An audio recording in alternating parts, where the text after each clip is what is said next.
Fasten your seatbelts for the realest Eagles and Sixers YouTuber!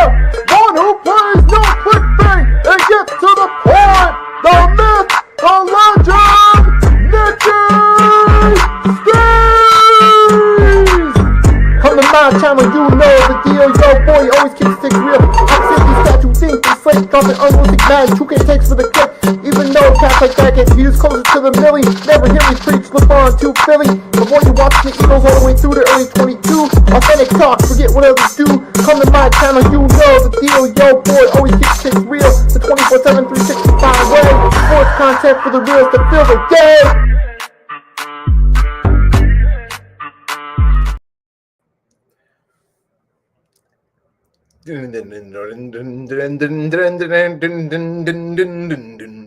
Good afternoon, folks. It's your boy Nicky Steves back, and I am live for episode 48 of the 3-Point Blitz. As you see today, we got the chain Dr. J jersey, the 3-Point Blitz hat. We got the Beats by Dr. Dre, earphones, and we're just two episodes away, from episode 50.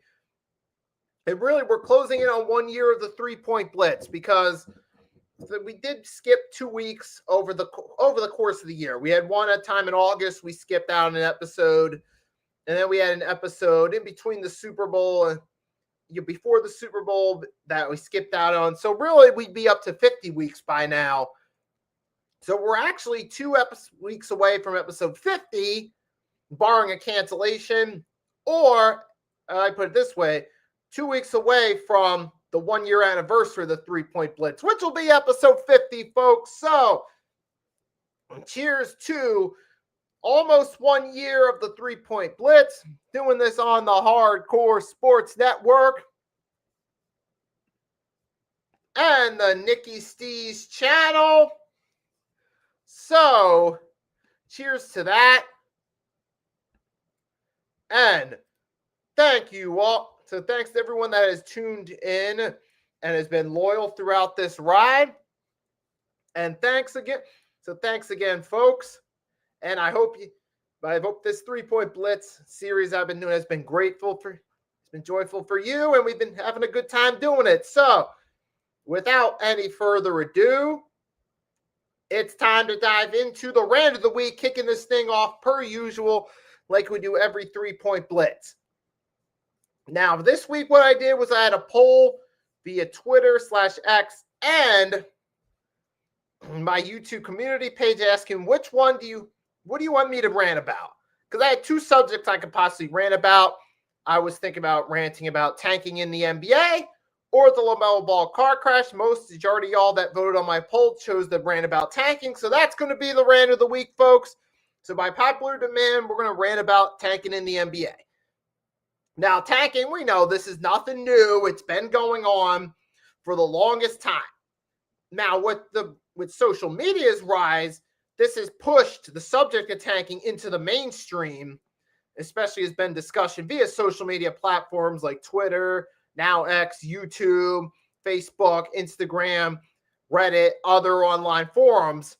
But tanking has always been a thing. It's in all sports, whether it be basketball, football, hockey, baseball, any team sport with a draft has some degree of tanking. Now, for years, we didn't really hear about it on mainstream TV. They didn't want to talk about it because it gives sporting leagues a bad look. But now with social media, with a lot of us discussing tanking, it's become pushed into the mainstream of discussions.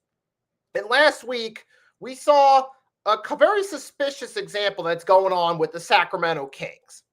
And here's why it's suspicious, because you had last week, out the blue, at the same time, both Domantas Sabonis and Zach LaVine were shut down with season-ending injuries. Now, the bonus makes sense because he missed the majority of the season anyway. He didn't play his first game till January. And now he's being shut down for the rest of the year. That actually does make some sense. Because we've seen plenty of players come back from injuries early and then they re-injure themselves. But Zach LaVine being shut down for the season at the exact same time as Sabonis is really questionable. And that makes you think that the Sacramento Kings might be tanking. And we've seen this over and over again. And make no mistake, thing is with tanking, there's 2 perspectives. There's the perspective of it's bad in the short term, but it can help a team in the long term. And then there's the fan perspective of where it's a negative. Now, some historical examples, even before social media, the Rockets did it in 83, 84. They were resting their starters later in the season, and they ultimately secured the number 1 pick, which they drafted Hakeem Olajuwon. The Spurs did it when David Robinson was out, particularly in the later stretch of the season. It looked like they were tanking their season. They got the number 1 pick and secured Tim Duncan, which led to 2 championships. In between the first and the second, the addition of Manu Ginobili and Tony Parker, who joined Tim Duncan for the ride after David Robinson's retirement and continued the Spurs' championship fortunes. So there's some examples where it worked. But there are also examples where it really doesn't work. Like, see the Sixers from 2013 to 2016. In hindsight, that did not work. Out of that whole process, the best they got was Joel Embiid. But you look outside of that, for the brief period the Sixers were contenders with Embiid. You had Jimmy Butler join, who was traded in a trade with the Timberwolves during the early portion of the 2018-2019 regular season. James Harden, 21-22 regular season trade. Most of the Sixers pieces that gave them a shot in the Eastern Conference came after the process years. The process was so horrific. A majority of the players drafted either didn't play or ended up being bust, period. that the NBA finally had to intervene and remove Sam Hinkie from the Sixers front office. That's one example of tanking being a terrible look. And Arku says, if there was no draft, Adam Silver's small market team's going to die. And that's where there was absolutely ridiculous proposal to eliminate the draft. No, you have to have a draft.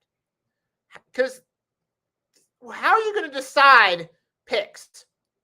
You could either go one of two ways. Either abolish the draft lottery and just base it off team records, or just stop with a lot of times, let's face it, the draft lottery too, there's a lot of suspicion that it's rigged throughout the years. We've seen some questionable, let's just say, number one choices win the lottery and secure the number one pick, where it just seems a little too perfect. Like, you notice no expansion team through the draft lotteries ever gotten the number 6. And then you got Reed Dion commented, I like Rachel Nichols' idea about tanking.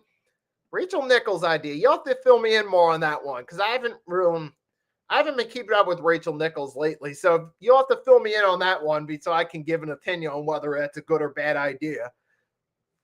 I mean, even if it's just the Cliff Notes version, that at least gives me an idea of where Rachel Nichols is coming from. Then I can decide for myself if it's a good or bad idea. But the draft lottery, that would be the most ridiculous thing in the world, to get rid of the draft.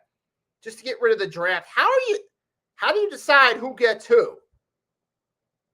How? That doesn't, and just have everyone be a free agent? That's not going to work, because guess what's going to happen? Big market cities like Philly, LA, Boston, Dallas, they're going to be able to just get whoever. They're going to get these star guys coming out and give them big contracts who haven't proven themselves yet. They're going to give these undecided play. And here is, she said, if a team hasn't made the playoffs 3 to 5 years or certain winning percentage, the NBA board can remove ownership and get a new leader, though. Oh, that NBA board, that's an interesting way, because we have seen that happen before. Actually, that ties into what I just said about the Sixers process and Sam Hinkie.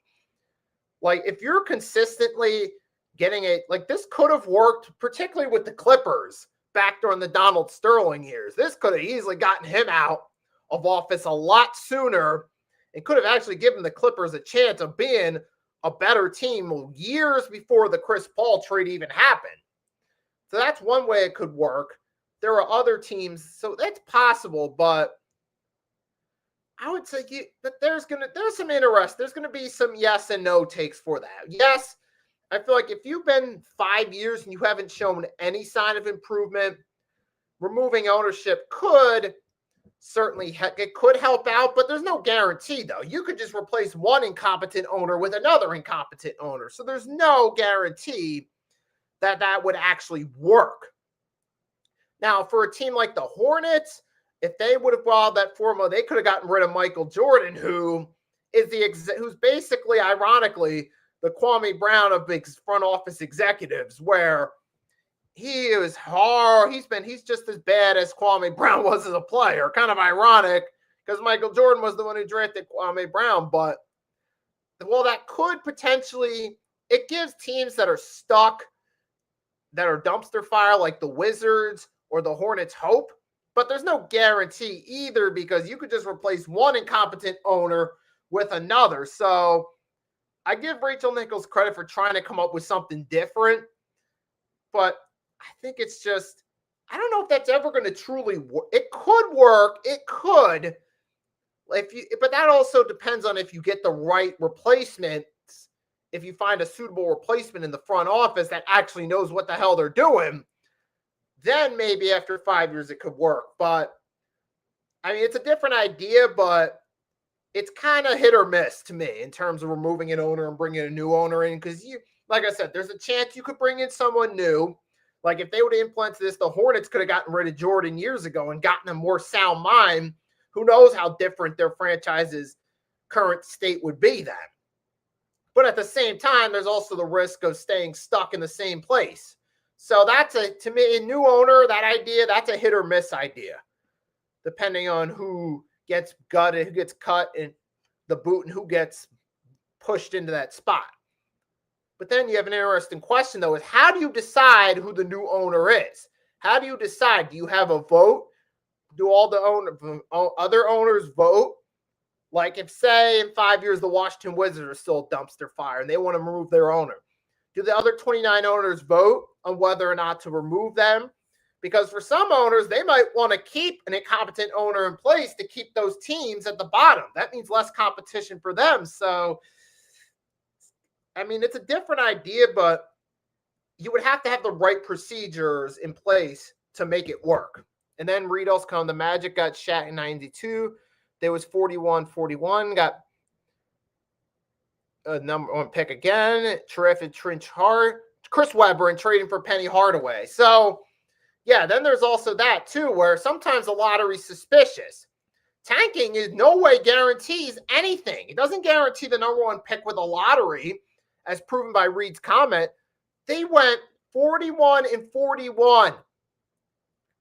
That's a pretty impressive turnaround in year one with Shaq. What did they, like, finish 9th or 10th seed or something, probably? And then they got the number one pick again. So to any teams that tanked in that 92-93 season to try to get the number one pick, though their tank of job was for nothing because a team that was 500 got the number one pick for the second straight year. So as long as you have a draft lottery, that's one way tanking's bad because there's no guarantee it's going to work. And you saw the Wizards haven't been above 500 since 2018. Yet they made the playoffs in 2021. But then again, with tanking, here's the problem with it. From a fan perspective, for a lot of fans that may have paid tickets to see a player, like people in the Sacramento area that may have paid tickets just to go to a Sacramento Kings game, just to see Domantas Sabonis, then they're not going to get to see him if they pay tickets up for a March or April game.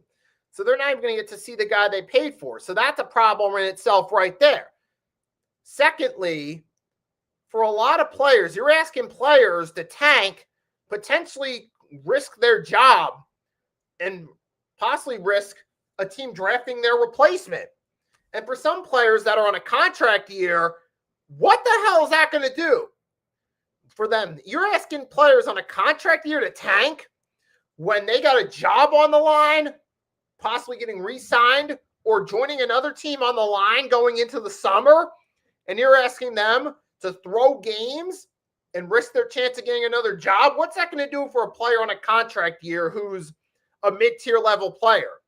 If they throw games on purpose just so their team can get the number one pick, try to get their team the number one pick, and then only to then in the offseason get replaced or be out of a job and possibly have to go overseas somewhere with to a country that has an entirely different language, different culture, and different style of play just to get an opportunity to play basketball, all because they decided to throw games for their team to tank, only to be put out of an NBA job during the summer.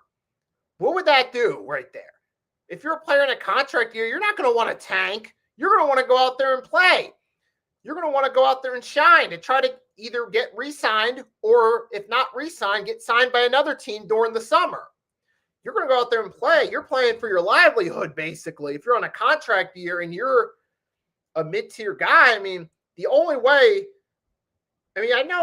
it makes any sense to go overseas was like the NBA lockout. You had guys like Deron Williams and Danny Green play overseas for a brief bit during the 2011 lockout. But that's because they were mid-tier players that didn't have the LeBron James or the Kobe Bryant money or Dwayne Wade money or other guys that were active at the time. So they had to go overseas while the lockout was occurring. But why would a player that's voluntarily risk having to go play overseas? So that's a problem right there. And for some coaches too, if you tank, you're possibly risking losing your job or forever harming your reputation as a reliable leader. Because if you're a coach and you decide to tank and you get fired, that's going to hurt your chances of getting another head coaching gig in the NBA some point down the line. You might have to go to a D1 college school or go to a G League team just to get another coaching job too. So there's coaches, players, jobs on the line that they could potentially risk by throwing games. Number 3, fans will get ripped off if they came to see a certain player only to find out they're not playing.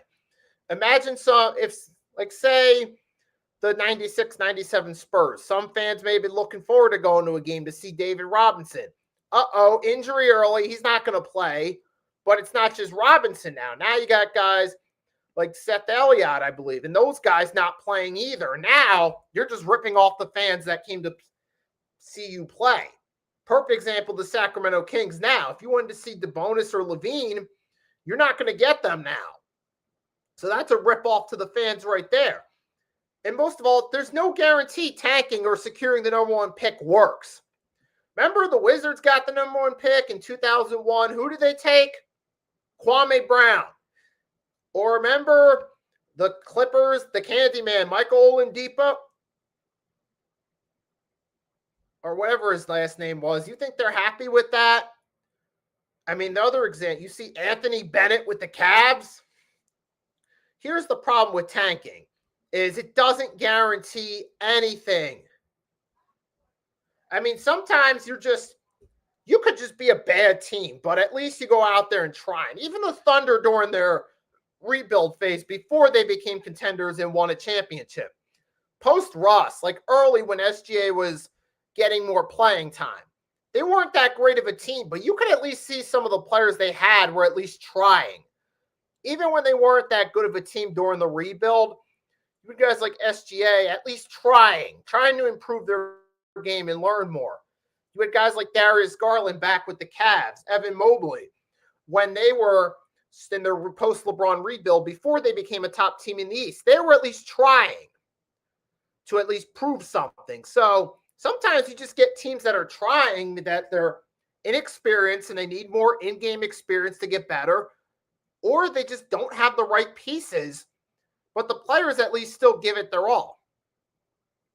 And to me, that's better, because at least then you get a more interesting game and you get a better product as a whole when players are actually playing for something, either for a new contract, either with their current team or possibly a new squad, or you got coaches trying to save their job. It brings out a different fire. It makes the games more competitive. Even if the teams aren't that good, at least when they're trying, it makes the games more interesting. And Reed also comes, a lot of draft experts overhype and give inflated comparisons for draft prospects, and teams and fan bases have unrealistic expectations of rookies. Especially nowadays where, newsflash, the days of guys coming in and just dominating right off the bat like a Michael Jordan or Hakeem Olajuwon, that doesn't happen that often anymore. Nowadays, a lot of these guys take a few years to develop, like a Cade Cunningham. Cade Cunningham's balling out this year, and he's having a phenomenal year, but did he come out and have a Jordan-ish rookie year? No. It took a few years to get going. SGA, when he first got his opportunity with the Thunder, did he just come out and play like Isaiah Thomas or Magic Johnson right off the bat? No, it took a few years. I mean, yeah, but you got to remember, too, back then, guys like MJ, Allen Iverson, Patrick Ewing, these guys actually played in college multiple seasons, so they got more experience under their belts. Nowadays, a lot of these guys are one and done. So nowadays, the expectations for rookie years have realistically lowered compared to some of the greats of the past. And that's part of it too. And Reed, that's so true. I remember they told local Chicago media and fan base that Patrick Williams was similar to Kawhi Leonard. Yeah, and look how that's working out right now. He's not Kawhi Leonard. So that's another problem. Some teams buy into this hype, and they're willing to tank, hoping they can get a number 1 pick, when if you're like me and you believe that sometimes the draft lottery's fixed, why tank when the odds are less favorable? Especially if a team like San Antonio or Dallas seems more likely to be the number 1 pick. Let's be real. Why would you tank if you're outside of those teams, knowing realistically you're probably not getting the number 1 pick anyway? Or the Cavs with LeBron, some of those are questionable. Knicks with Ewing. But when you look at it from that perspective, if you really believe that, why would you tank if you think the odds of getting the number 1 pick aren't that high either? So there's that factor too. Suspicious draft lottery drawings.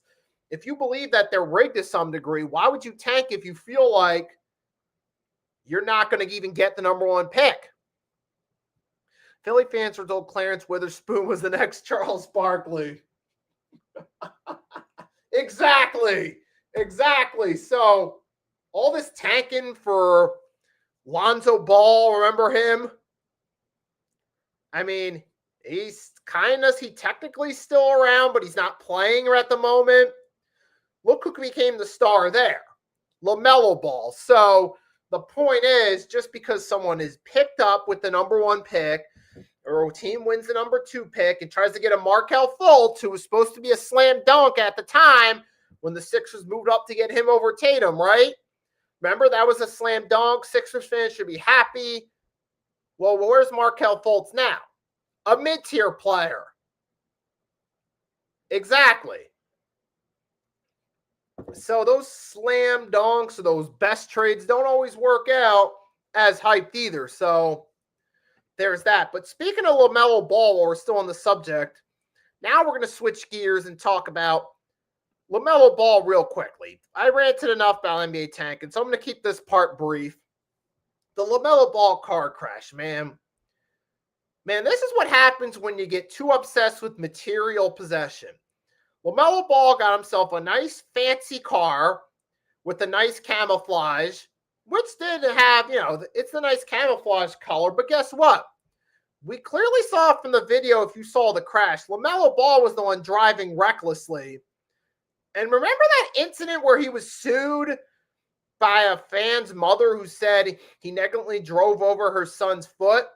At the time, some of us thought that the parent and the kid were actually part of the problem, but now that LaMelo's gotten a car crash where he was clearly driving negligently, I think you might look back on that situation a little differently now and think that maybe now, because now there's a pattern of LaMelo Ball and poor driving. Yep.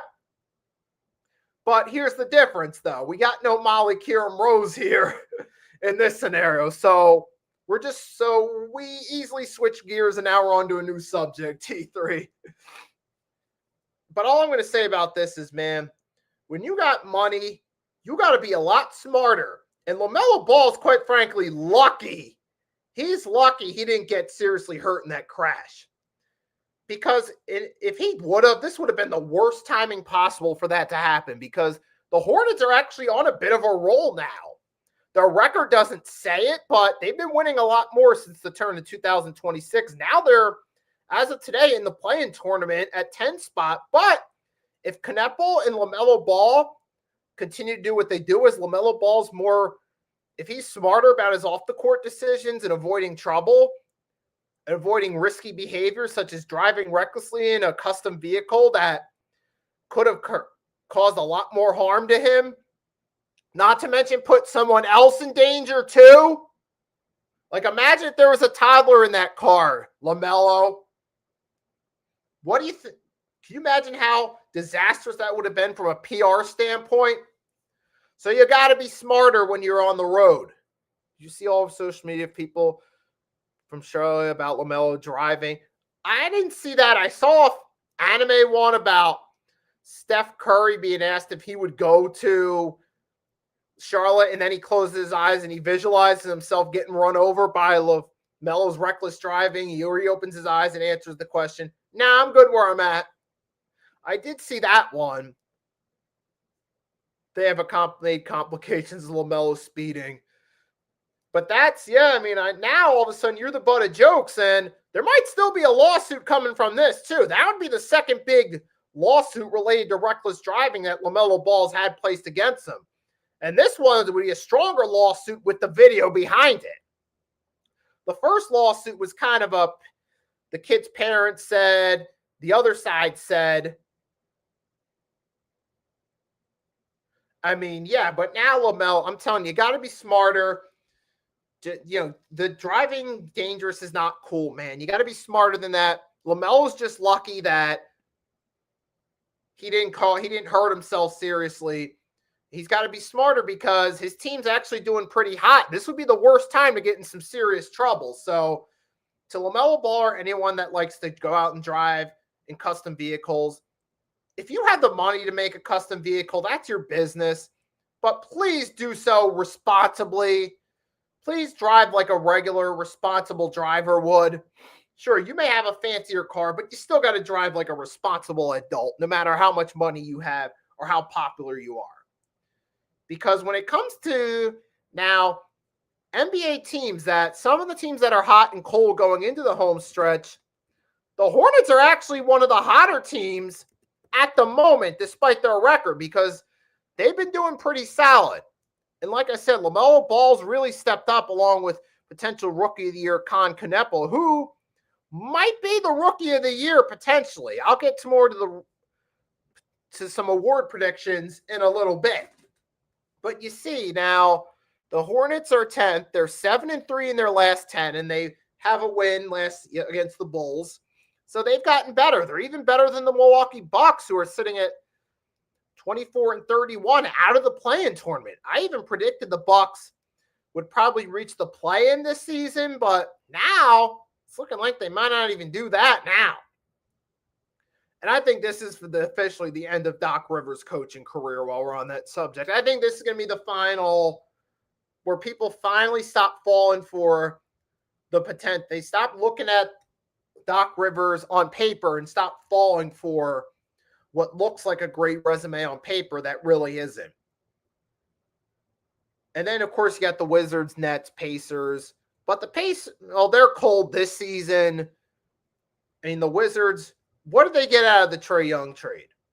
Him barely playing so far. Not even helping ticket sales. But then you got the Hawks, who are actually they're actually moving somewhat in the right direction. They don't have the best team, but crazy he wrecked the Hummer and then left in a Lamborghini. I know.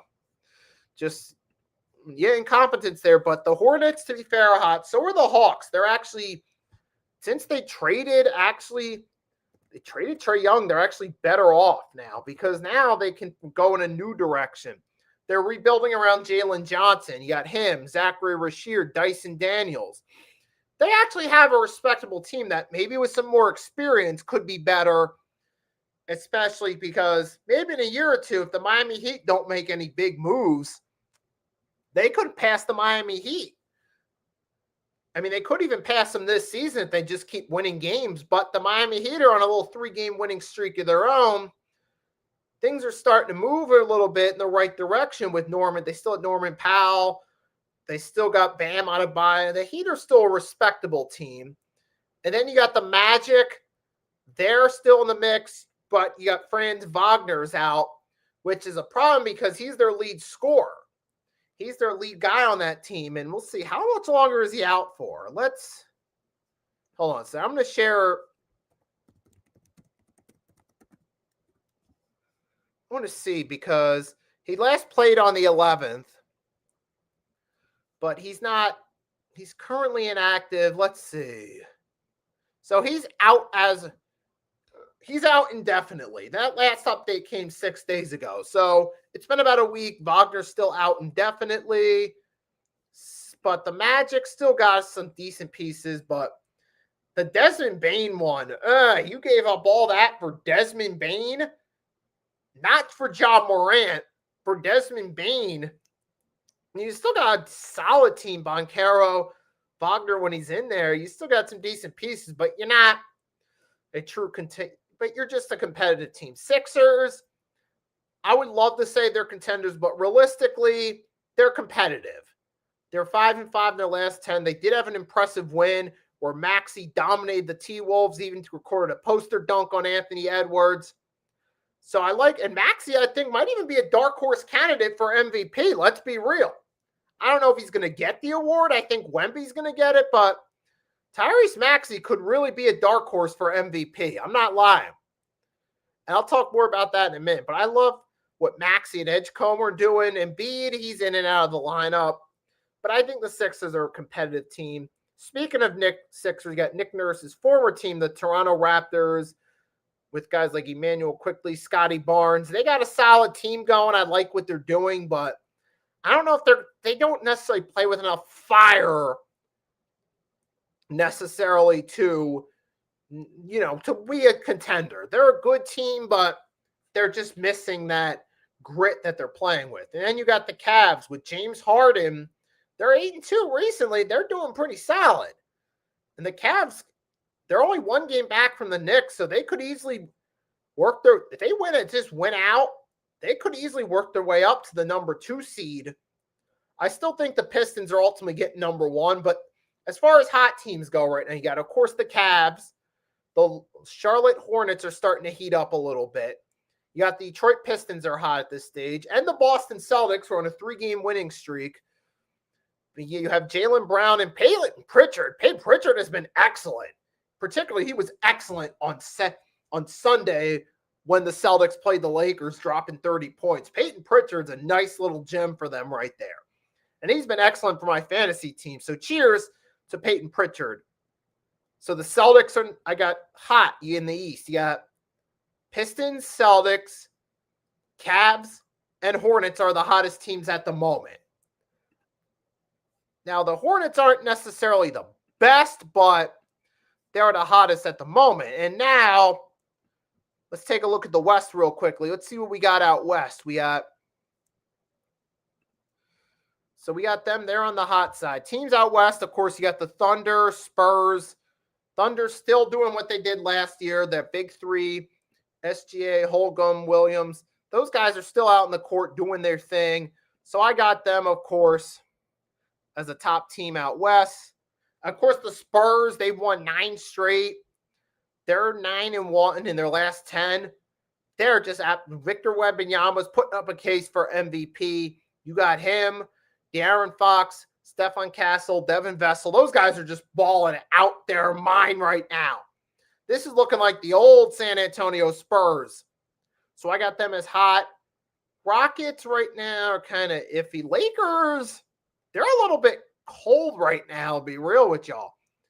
Especially, the Lakers are, I mean, they're still in the playoff mix. They're still going to make the playoffs, but they're kind of cold at this time of year.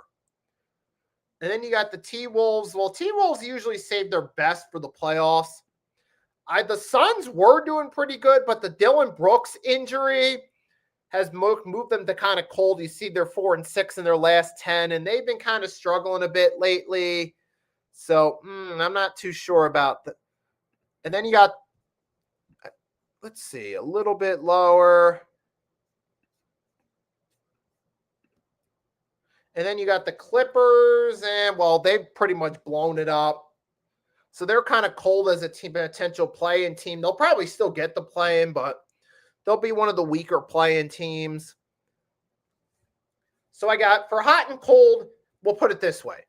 Hot teams throughout the NBA. You got Oklahoma City Thunder, San Antonio Spurs, Boston Celtics, Detroit Pistons, Charlotte Hornets are the top 5 hottest teams at the moment. I'll actually go Cleveland Cavaliers and then Charlotte Hornets 6. The coldest teams right now, momentum-wise, are, you got teams like the Los Angeles Clippers, who blew it up, got rid of everything. The Chicago Bulls, who got nothing special going for them right now. I'll say the Lakers, because they haven't been playing that hot lately for a team in a loaded Western Conference. So I got to consider them a cold team at this point in the season for that. Of course, the Washington Wizards, who got some talent on their roster but can't get them on the court. Phoenix Suns, because they lost Dillon Brooks as he was really getting momentum going in a loaded Western Conference. They're now at the 7th seed. So I got them as mostly the cold teams right now. So that's where I stand right now with hot and cold teams going into this home stretch of the season. But give me 1 second. I'll be right back. After I come right back, we're going to talk about the awards a little bit. Give you my thoughts on the MVP, Rookie of the Year, Defensive Player, Most Improved in just one moment. I'll be right back.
And I'm back, folks. And we got a question first. Gregor, did you get any of that storm? Yep, we did. We got some snow out there.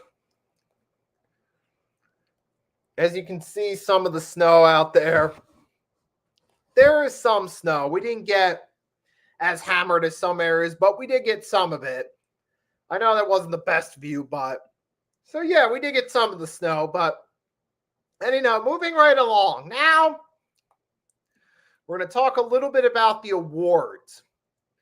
I'm going to talk a little bit about some of the NBA award race. I'm going to give you some of we're going to look at some of the top candidates for the award. I'm going to go off who I feel is the best in those categories, but then also state who is the realistic favorite. So we're going to take a look at some of these award races in just a moment.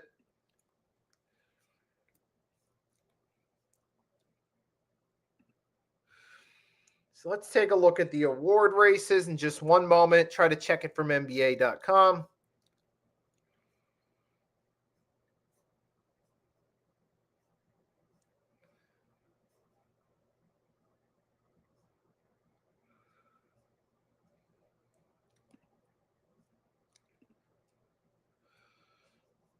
Let's see. We want to.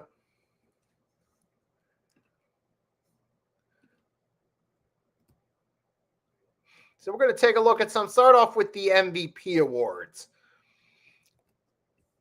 As of right now, we know realistically for the NBA MVP, the front runner is going to be SGA, Shai Gilgeous-Alexander. Nikola Jokic is a potential number 2. Then you got Luka and Cade Cunningham, Victor Wembanyama are some of the lead guys over there for a potential MVP award. I'm going to go in this case, most valuable player.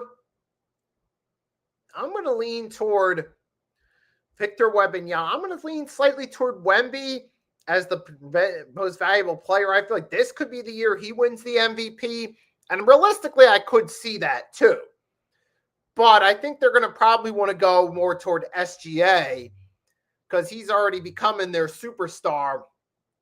They feel like if he is a second MVP award, and on top of that second MVP award, a potential second championship could officially move Wemby toward, not Wemby, SGA toward discussion of being the next face of the league officially if LeBron does call it quits this summer.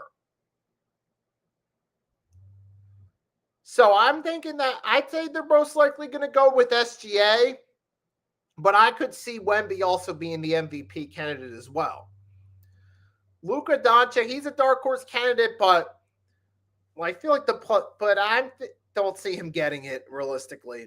Jokic, I mean, but to be fair with Jokic with the Nuggets, here's one potential strike against him because the Nuggets were still playing pretty solid in January without him. Remember that stretch they went without Nikola Jokic. They still, in that stretch, won numerous games, including a road game against the Sixers and a road game against the Boston Celtics the same week at the first full week of January without Jokic. So the Nuggets have showed they can be a potential threat without Nikola Jokic. So that's going to lean down some points. I'm thinking more likely it's going to be either SGA or potentially, I'm thinking SGA is most likely the best option for him to win back-to-back MVPs, but I could see it being close between him and Wemby.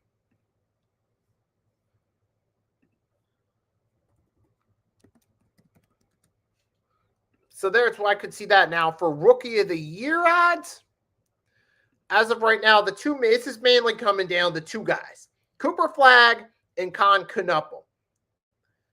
Now, Knuppel has been excellent. He's had a nice season, 43% from three-point range, and he's played a role in the Charlotte Hornets turnaround. I mean, I think they're going to go with Cooper Flagg because he's been doing good enough with 20 points, 6 boards, about 4 assists on average for them to name their most marketable player from the draft class Rookie of the Year.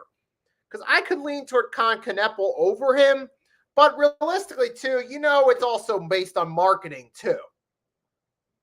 Remember when LeBron James won Rookie of the Year over Carmelo Anthony? Some people still say that Carmelo should have got Rookie of the Year over LeBron. But the league leaned, obviously, toward their marketing,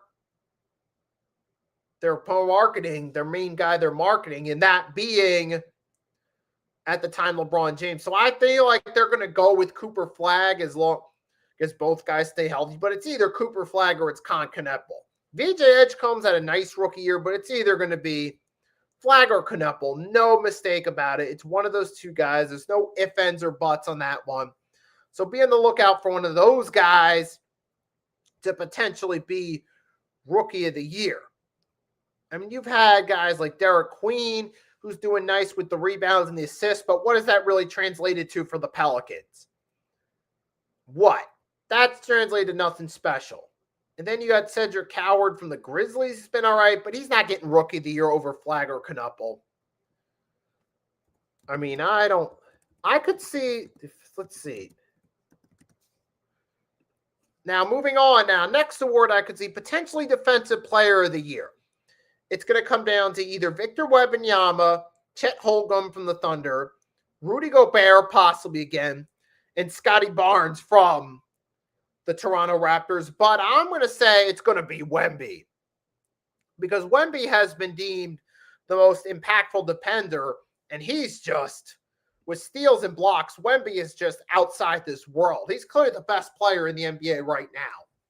And considering, now that I think about it, I'm starting to piece together, realistically, some awards.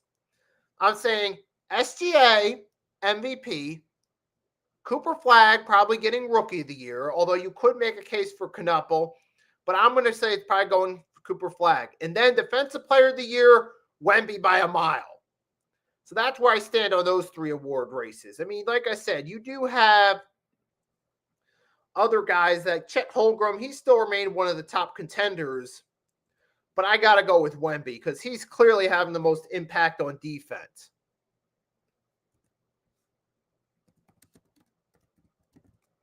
So I could see that going there. But then, and now for the next award, Most Improved Player, your potential options are from the Portland Trailblazers, Deni Avdija.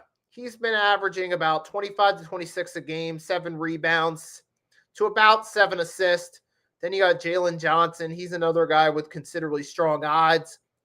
I could see Kenyante George, but I'm going to say most likely it's going to go Deni Avdija because he's been catching the most eyeballs there in Portland, because the most notable player on their team right now is Damian Lillard, who's not playing in the regular season.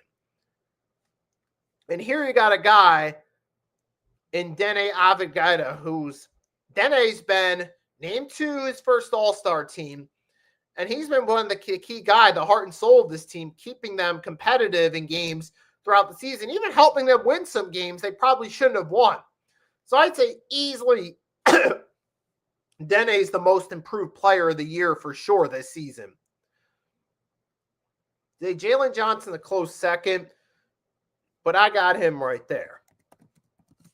Now for the NBA. Now for Coach of the Year, you got JB Bickerstaff could potentially be the guy. I'm going to actually go with Mitch Johnson, who took over for Popovich, a guy who's been there for years. Mitch Johnson is a new face. Now, I'm sure he's borrowed a lot from Pop himself, but I'll go with Mitch Johnson because now he's taken over with an entirely different format. He's taken over some different approaches than what they're used to. Popovich has been the voice the Spurs have been used to for years, and now here comes Mitch Johnson, his first real season as a coach. Of course, it helps that he's got guys like Wemby, De'Aaron Fox, Stephen Castle, Devin Vassell, young Dylan Harper, one of the sons of Ron Harper Sr.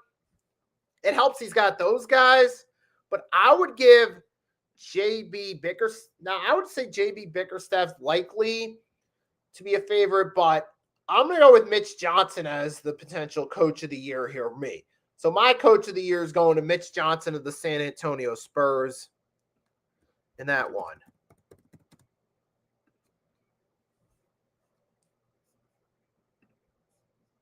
Now, for clutch player of the year, I could say maybe an Anthony Edwards, Tyrese Maxey, Cade Cunningham, SGA.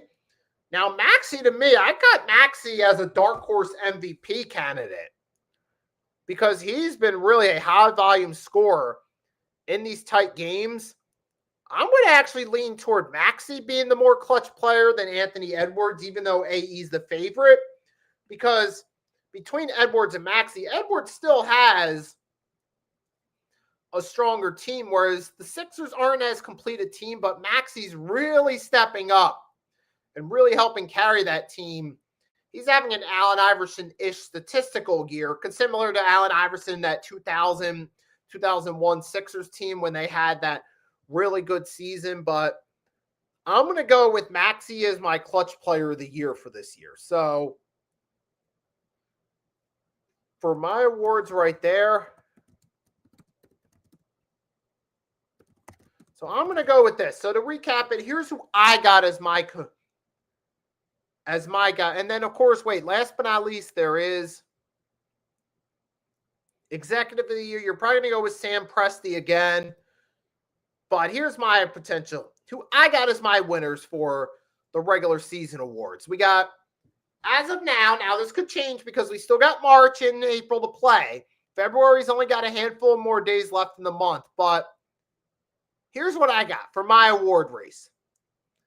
My regular season MVP, as of today, I'm going with SGA as the MVP. Rookie of the year, I'll go with Cooper Flagg. Then I go defensive player of the year, Wembanyama by a mile. Most improved player, Dene from the Blazers.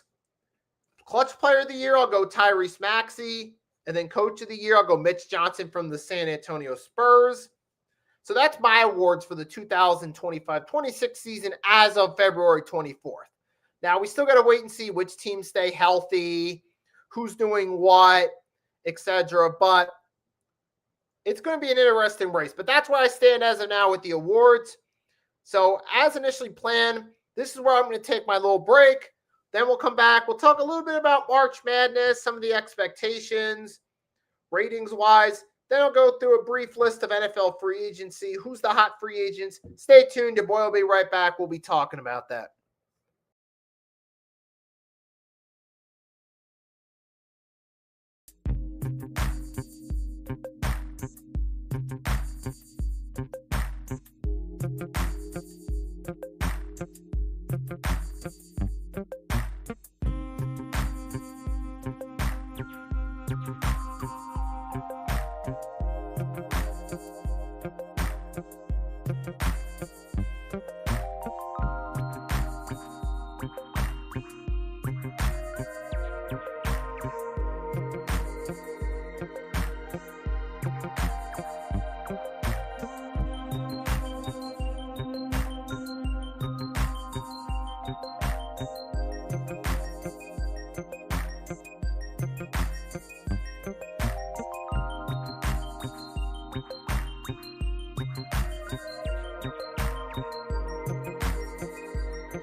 And I'm back, folks.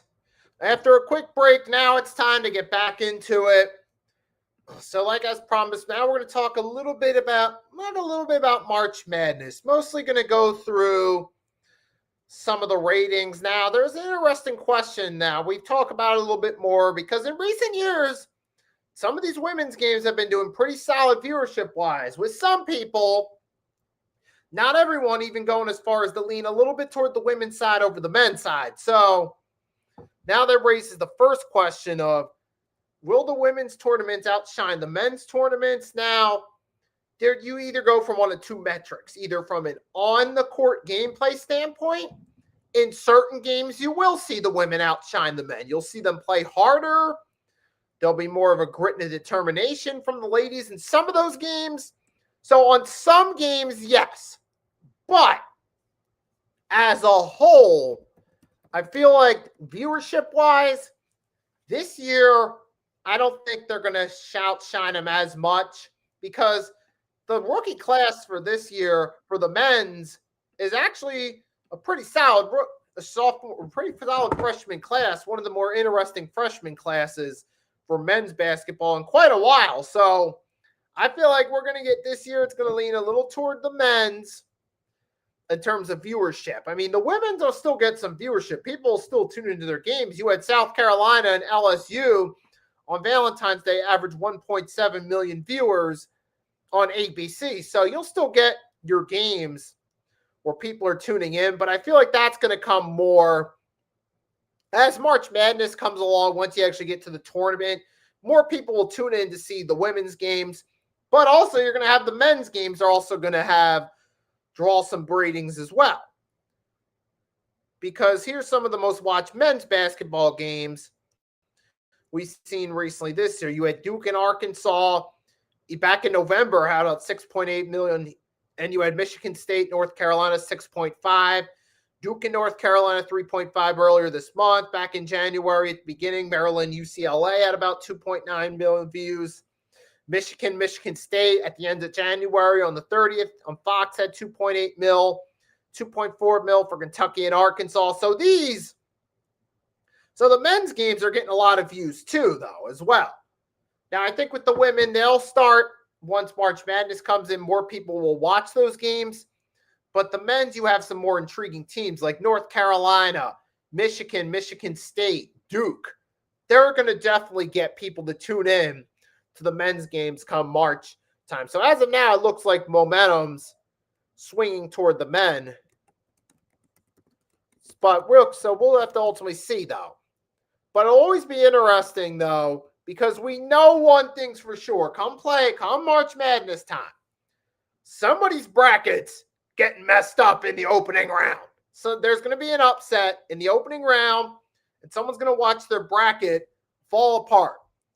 Their seemingly perfect bracket that gives them a chance of having a winner in the finals. Someone's getting upset in that opening round. I even did a spoof of this last year where I did a short skit of some cocky guy, how did his March Madness pool fall apart. Matter of fact, you know what I might do for you guys? I'm going to have a little fun. So before we get into the power rankings, I'm going to show you guys, I'm going to download that video and I'm going to show you guys that short skit real quickly that I created. So give me 1 minute. We're going to download this thing.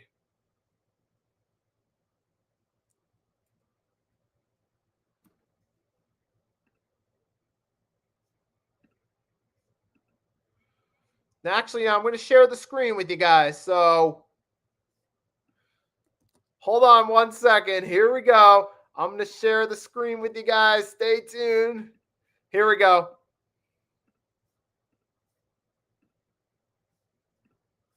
All right, let's restart this. So when the arrogant employees March Madness pool collapses skit, I did this last year. This was, when was this? This was March 12th of last year. So guys, so here we go. I'm going to show it to you guys.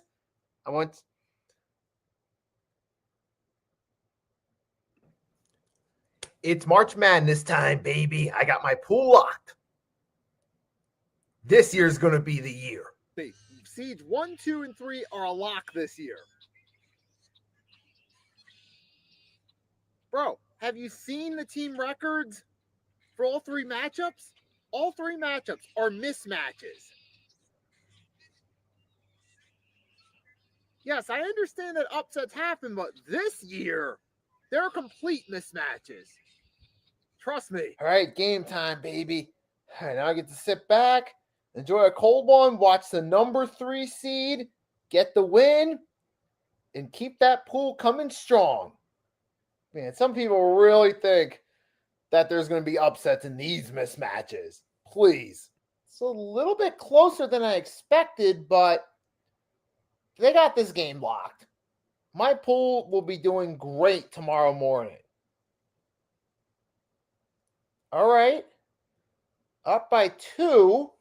I expect them to win by more than that, but it's still a win. I mean, they're going to need a miracle here to make it happen. They're going to have to go for a 3. And the odds of making it are slim. Yeah, we got this. All right. Your miracle 3 is up, and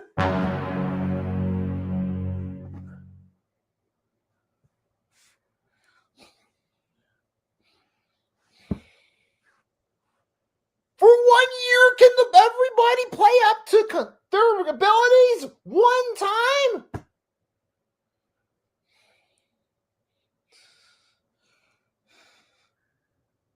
All right, I'm done with work-related things for the day.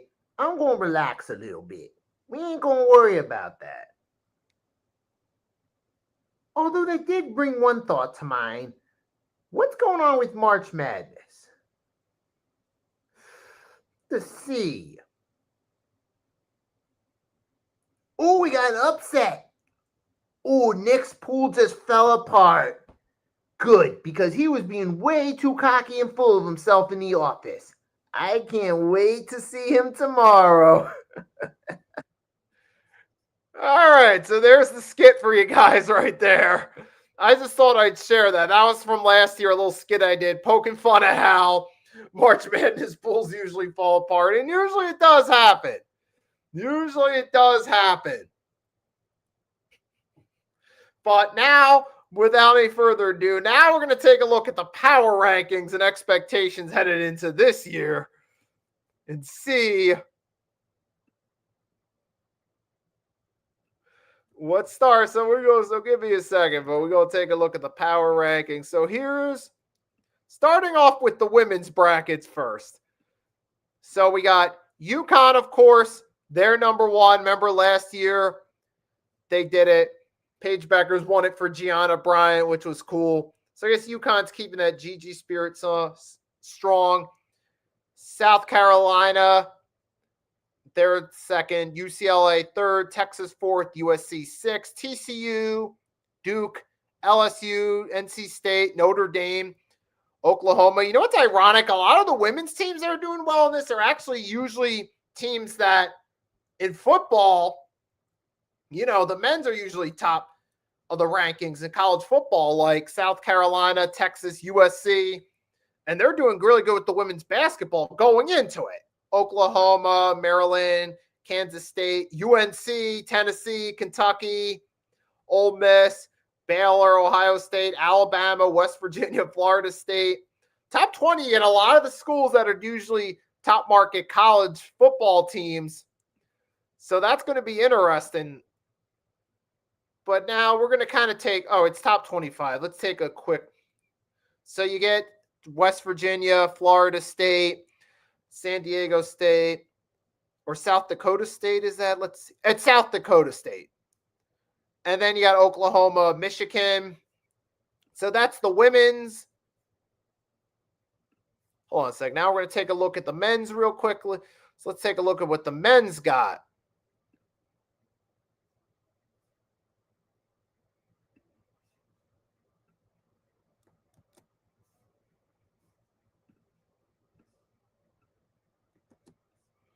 So for the men,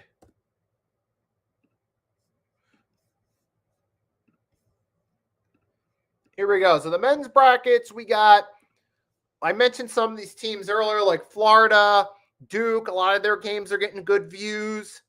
And then you got Michigan State at 7th. There are a lot of the teams that are getting views for the men's side of it. Michigan at 10th. But overall, you got Florida first, Houston second, Duke third, Auburn, Tennessee, Alabama, Michigan State, which you notice here, it's not solely based on team records. It's also kind of mixed up between team records and it's more so schools too. But then you got Tennessee, Alabama, Michigan State, Texas Tech, Maryland, Michigan in the top 10. Then we go 11, St. John's. 12th, you got Kentucky, BYU 13, Purdue 14, Arizona State 15. Wisconsin, 16. Now, Wisconsin has a better record than both Arizona and Purdue, but yet they're 16th. But we'll see how that continues. You got Iowa State, Ole Miss, 17, Ole Miss, 18, 19, Texas A&M, 20, Arkansas, 21, Louisville, Clemson, 22, Gonzaga, 23, 24, St. Mary's, Memphis, 25. So that's the men's rankings right there. So that's where we stand with the March Madness rankings for both top 25 for both the men's and the women's tournaments. But moving right along, but that's where we'll have to see how that plays out. We still got another week or so. We still got some more games to see what happens. But moving right along, now we're going to talk a little bit about NFL free agency. Kind of give like a brief list. NFL free agency, who some of the hot names are on subject. Now, as far as hot names go for this year's NFL free agency, we'll start off by saying this. We know yesterday we got the big news that Kyle Pitts from the Falcons. First, Kyle Pitts, the tight ends being franchise tag. That's, obviously the Falcons want to keep him around. They still feel he's a valuable piece on that offense. And then outside of that, you got the news that they're releasing Kirk Cousins. But what about the future at QB with one Michael Penix Jr. with a long list of injury history going back to college and a season ender last year? Not to mention they started winning more games when they turned over to Cousins. So that's going to put them in a tough spot, though. But ultimately, let's face it, Kirk Cousins in his late 30s, so they're kind of stuck in a lose-lose situations with Cousins. Damned if you do, you're bringing back a 30-something, late 30s veteran. Damned if you don't, because Michael Penix Jr. has a lot of concerns about his long-term future. Now, re-signing Kyle Pitts, giving him the franchise tag, all right, that could be a decent move, but who's their quarterback? That doesn't fix the real problem in the room. Now on to some of the list of actual top flight free agents going into this class. You got free agents this year. You got Trey Hendrickson. So after playing on a franchise tag with the Bengals, if you're the Cincinnati Bengals, you got to get Trey Hendrickson locked up. You got to keep him locked in, and you got to retain him because he's the only guy on your defense over the past couple seasons that has produced anything resemblant of a true NFL defense. And what you really need, too, is you need someone in there that pushes the team's door in practice, pushes them to play better, particularly the defensive players, that actually pushes them through practice, because that's the only way they're ever truly going to get better. Because if you get, what are you going to do? Draft some guys on defense? All right, but you got to develop these guys you draft. I think one of the biggest problems is with the Bengals. They're not pushing these guys during practice. But you get Trey Hendrickson back. You got to build up your defense, make the talent around you better. Eagles, Jalen Phillips, I said he's a top priority. The Eagles got to bring him back. Key pass rusher. And you got Odafe Owu is a free agency too. Then you got Khalil Mack with the Chargers. Chargers, I think you can let Khalil Mack go. You need somebody new. You need to get younger at the linebacker core. And that's one way you do it. But then some other guys you got are potential big. You got him as a potential free agent as well. And then, of course, some other big-name free agents. You got Mike Evans, the wide receiver, Tampa Bay Buccaneers, potential future Hall of Famer available. With the emergency, Emeka Egbuka, they move on from Mike Evans. Maybe he goes and gets paid somewhere else. Maybe they turn the key over to Emeka Egbuka. I don't know. Interesting move there. But the question is, how much money does Mike Evans want? Though, is somebody going to... But I don't think Mike Evans at this stage in his career, especially fresh off injuries, is going to get the big money. Realistically, he's probably either going to go to the Bucs or maybe he'll get a slightly better offer somewhere else for a team that's looking for an immediate wide receiver now. Like maybe the Buffalo Bills could try to enter the Mike Evans sweepstakes with that win now mentality of going to get him. Maybe even the Patriots or someone that's desperately looking for a new receiver now. If he doesn't go back to Tampa, could bring him back. Another guy on the market is Malik Willis, who played pretty solid with the Packers, filling in for Jordan Love. Got to wonder if someone's going to give him the bag, possibly. And if so, who would it be? But maybe the Atlanta Falcons aren't impressed with Michael Penix. Maybe they're saving room for Malik Willis, possibly.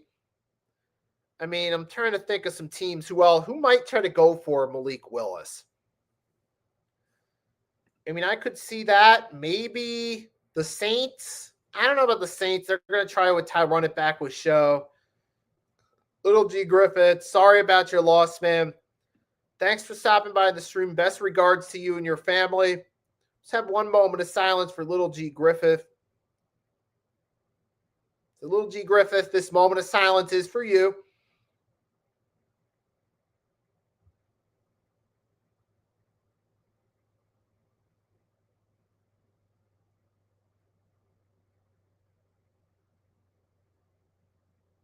Amen. And back to as we were set. So back to football itself. I already mentioned Jalen Phillips from our Philadelphia Eagles. That's a top priority re-signing for the Eagles. And now you got Daniel Jones is a potential free agent. It'll be interesting. Will the Colts try to bring him back off a torn Achilles? Will they run it back with Danny Dimes, who had an excellent season? Or here's the potential. You could see cap casualty for the Dolphins could be Tua. If they decide to part ways with Tua, do they go for Malik Willis? That's an interesting question. And then, I could see Malik Willis, maybe a team like the Falcons, if they think Michael Penix isn't the guy and they decide to kind of do what the 49ers did with Trey Lance, where they're like, all right, we don't got our guy. Let's start with Brock Purdy.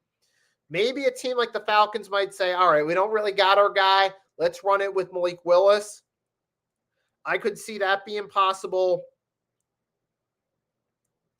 Or maybe the Jets even decide to go pay Malik Willis too. I mean, who knows? There's just some possibilities right there. And you got another caliber running back. You have Breece Hall's a free agent. Of course, Kenneth Walker, the Super Bowl MVP. Now, I don't know, man. The Seahawks might not. Even Bo from Football Talks with Bo is a big Seahawks fan, still happy about his team winning that Lombardi. Even he's unsure if they're going to actually bring him back. He even thinks that they might not sign him back, that someone else might go for a Kenneth Walker. And that's a possibility too, though. But I'm trying to look, who's going to want to go for Kenneth Walker? Who's desperately looking for a running back? But, right now we're just going to look at kind of the hot names right now. But Kenneth Walker, if they don't get him back, they might let him walk. And you got some potential cap guys that could go, or James Conner, Aaron Jones Sr. from the Vikings. Maybe Kenneth Walker might go to one of those teams. Maybe the Vikings might want to bring him in. I could see Minnesota possibly being a spot for Kenneth Walker in free agency. Possibly. Maybe if Travis Etienne Jr. doesn't get re-signed by the Jags, or maybe the Jets could try to go all in for Kenneth Walker. I could see the Jets going all in on either a quarterback or running back in free agency. I could see those as possible options, potentially. But some other potential guys I could see. Of course, you're going to have the backup guys like Rico Dowdle, Kenneth Gainwell, Rashid White are hitting the market. Those are potential spots maybe for Kenneth Walker, but we got to wait and see. And then some other guys. Let's see. Who are some other top guys? Like wide receivers. You got George Pickens from the Cowboys. Do they try to bring him back? I could see that maybe. George Pickens is the main tier wide receiver. Then you got Alec Pierce from the Colts. I'd say Indianapolis should try to bring him back. Then you got guys like Romeo Doubs who's on the market, but I don't think he's a hot commodity. To me, Mike Evans for the Bucs. If the Bucs don't re-sign him, he's going to go to a win-now team that's desperate for number one. Like I said, the Pats or maybe the Bills I could see, if not a re-signing with the Bucs.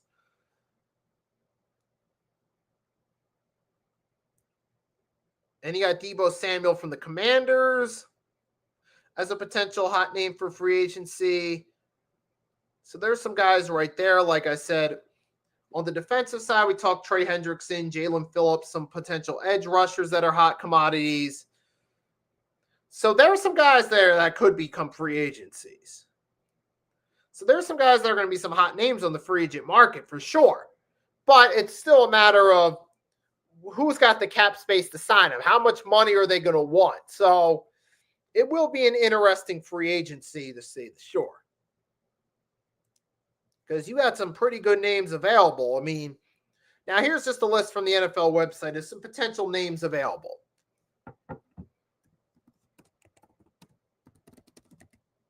So we're just going to we're not really going to talk in depth about, this is going to be more so, say, just kind of an overview. We're just going to go through a list of names. Give me a minute, guys. I'm going to share. Listen. So here's the link. This is where I'm going to follow along. I'm just going to list a bunch of free agents for you guys that are going to hit the market. And we'll maybe follow this up next week where we'll actually talk more about free agency in depth, and we'll preview it more next week. So we'll close this bad boy out here for today's episode of the 3-Point Blitz with a list of top free agents. Then after that, we're going to round this bad boy for episode 49, giving an overview and a preview of free agency. So let's take a look at the list. We'll close on that note. We'll dive deeper into it next week. So here we go. From Greg Rosenthal, top 101 NFL free agents available. Let's ignore that. Let's see. He's on the concept for agency press. Consensus is wrong. But let's see. Some notes. This year's negotiating window. Teams enter contract talks starting at noon on March 9th. So not next week, March 3rd, which will be episode 49.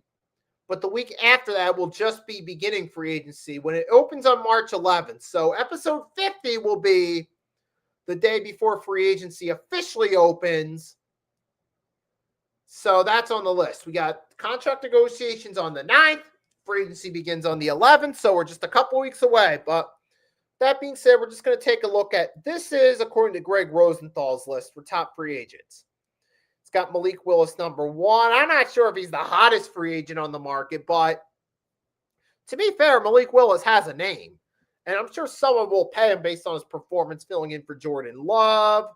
George Pickens 2. And then you got Jalen Phillips from the Eagles. Tyler Lindenbaum from the Ravens. Alec Pierce from the Colts, wide receiver. Trey Hendrickson. And then you got Devin Lloyd 7th. Danny Dimes 8. Odafe Oweh 9. Kenneth Walker the 3rd. And then you got 11th Boy Mafe at edge from the Seahawks. And Rashid Shaheed 12. And you have Breece Hall running back.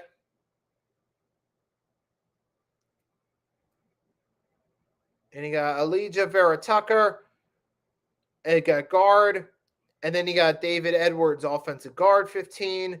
Mike Evans, 16. And then number 17, you got Jameel Dean. And then you got Cade Otton, 18. Kyle Pitts, 19. Isaiah Likely, 20. He's a guy that could possibly follow, or likely, no pun intended, to follow Harbaugh to the Giants. And you got Wan'Dale Robinson, 21. Rasheed Walker, offensive lineman. Another offensive lineman, Jermaine Elumore. Travis Etienne, who we just mentioned, 24. 25, defensive lineman John Franklin Myers. Connor McGovern, offensive lineman, 28. Zion Johnson, offensive guard. Romeo Dobbs, 28. Brian Cook, 29. Isaac Samala, 30. Jalen Watson, 31.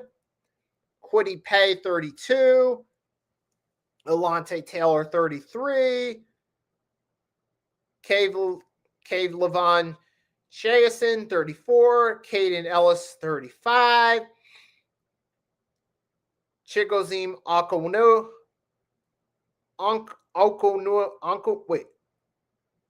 Chizium Okonkwo, 36, tight end. Khalil Mack, 37. He's at 35 though.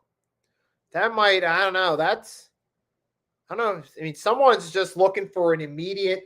He's probably going to go to a team that's in win now mode, try to ring chase. You got Kobe with the C. Bryant, safety from the Seahawks. Tyreek Woolen, 39. A lot of Seahawks coming up free agency. Their value's up because of the Super Bowl win. Leo Chanel, linebacker.